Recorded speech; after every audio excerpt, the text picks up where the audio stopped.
Okay, so today we're going to be looking at how to determine linear equations of lines. So this is what you would have done in grade 9. So we start off by stating the two coordinates that are shown on your graph or that are given to you, and underneath the coordinates we label it x1, y1, x2, y2.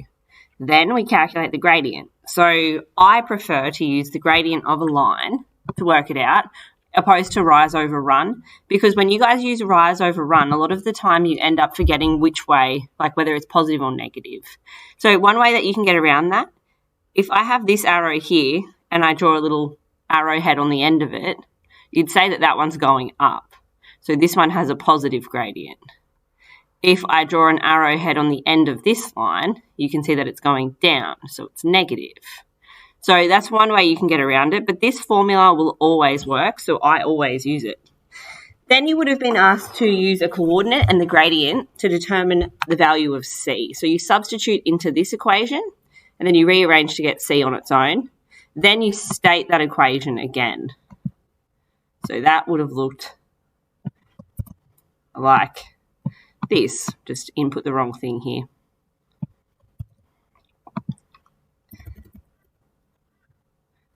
And that's what you would have had. You would have still got the equation of the line. Now, this over here will give you exactly the same thing. It's just, I think, a faster way of doing it. So all you need to do in this one, again, you start by labeling your coordinates. Then you calculate your gradient. Then you substitute into what we call the 2-point formula.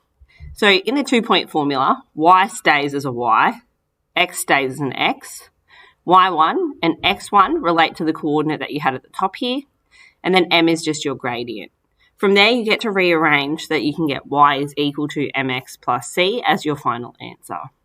So let's just go through some of the examples for this. Okay, so this first one's going to be really easy because we can already see what the intercept is. Now, I am going to go through my steps. So step 1, stating my coordinates. Now, coordinates always go x and then y. So the coordinate of this point here is when x is at 0, y is at 6. The coordinate of this one down here is when x is at 3, y is at 0. Now I'm going to label underneath them x1, y1, x2, y2. Now, if you mix these two around and you called this x2, y2, this x1, y1, it wouldn't actually have any effect. It would all come out fine later. We do typically try and do it, the first one on the left will be x1, y1, but like I said, has no effect. Okay, so now we're going to calculate the gradient. Now, we're going to use the formula because the formula stops you from making silly little mistakes. So all I need to do is state my formula first. y2 minus y1 over x2 minus x1. Now I can substitute into my formula. y2 is 0 minus 6 over y2 is 3 minus 0, which gives me negative 6 over 3, which will give me negative 2. So this thing has got a gradient of negative 2, and I can check that negative's correct. If I draw an arrowhead down there, it's decreasing, so then that's correct. Okay, next thing we're going to do is we're going to look for our C, which is our y-intercept. Now, that's just where this point touches on this line. So tell me to stop when I touch the line. Boom, good job. So here, C is equal to positive 6. Now I can state my equation. So therefore, y is equal to, now it's normally mx plus c, so mx plus c. So this case is y is equal to negative 2x plus 6, and that's my final answer. So this is what we would be looking for. In an exam, we'd probably give you 1 mark for finding C, 1 mark for substituting back in, or 1 mark for finding the gradient. Okay, so let's look at number 7. Number 7 is going to be just as easy. Again, we're going to start by stating our coordinates. So our first coordinate, which is here, is going to be 0, 0. Our second coordinate is going to be here, which is 2, 1. Label underneath it, x1, y1, x2, y2. Now I'm going to calculate the gradient. So our gradient here, m is equal to y2 minus y1 over x2 minus x1. It's important to state the formulas because sometimes we give you marks for the formulas. Okay, so I'm going to have 1 minus 0 all over 2 minus 0, meaning that our gradient here is a half. Now, we like to leave things in fractions because if we're doing like a lot of different operations with them, it's easier to work with a fraction than it is with a decimal. Okay, so now we're going to find our intercept. So here in this case, again, tell me to stop when I touch the line. Oh, there it is. So here, C is just at 0.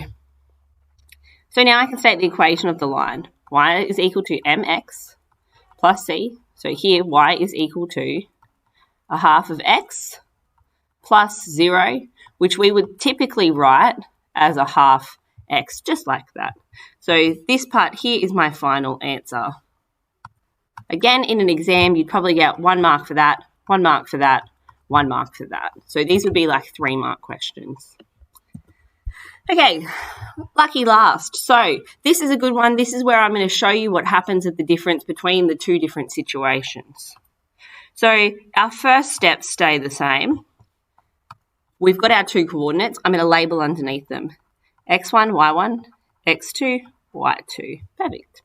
Okay, now I'm going to calculate our gradient. So m equals y2 minus y1 over x2 minus x1. So here our gradient is going to be equal to -1 minus 1 all over 1 minus -2.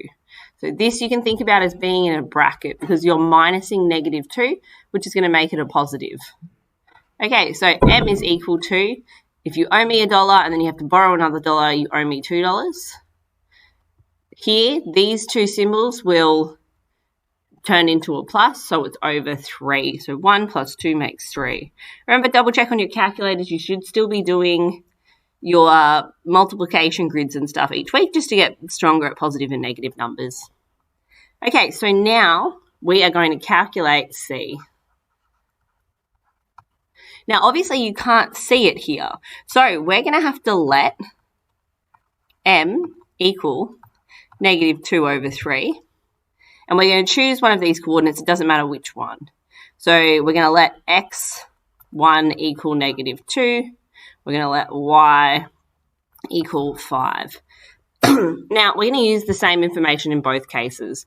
So this is the first one that we talked about. This is what you would have done in grade 9. So when I let these things equal it and I substitute it into y equals mx plus c, I'm going to end up with 5 is equal to -2 on 3 multiplied by -2 plus c. So that's going to become, I've just realised that I've made a mistake with this one over here in the gradient. So that should have been, let's double check everything.